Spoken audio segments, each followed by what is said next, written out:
Tanggap tayo ng report mga kabrigada, si Pangulong Bongbong Marcos, may pangungunahan na naman daw po na distribution ng ambulansya. Dino sa Luzon, saan bang partikular na lugar yan sa Luzon? Itong mga patient transport vehicles. Brigada Maricar Sargan, i-brigada mo. Brigada Live Report. Pangungunahan ni Pangulong Ferdinand Marcos Jr. ngayong alas 9 ng umaga ang distribusyon ng mga patient transport vehicle sa mga lokal na pamahalaan sa Luzon.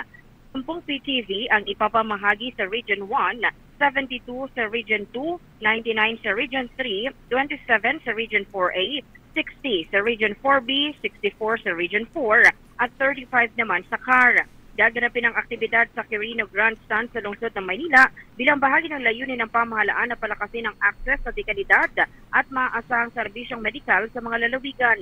Ayon naman kay Palace Press Officer Claire Castro, ang inisyatiba ay bahagi ng pangako ng administrasyon na palawakin pa ang healthcare accessibility at pabilisin ang emergency response sa buong bansa.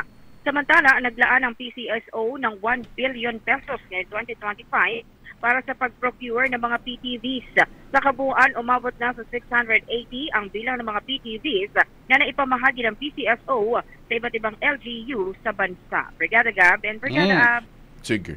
Okay. Salamat, Maricar.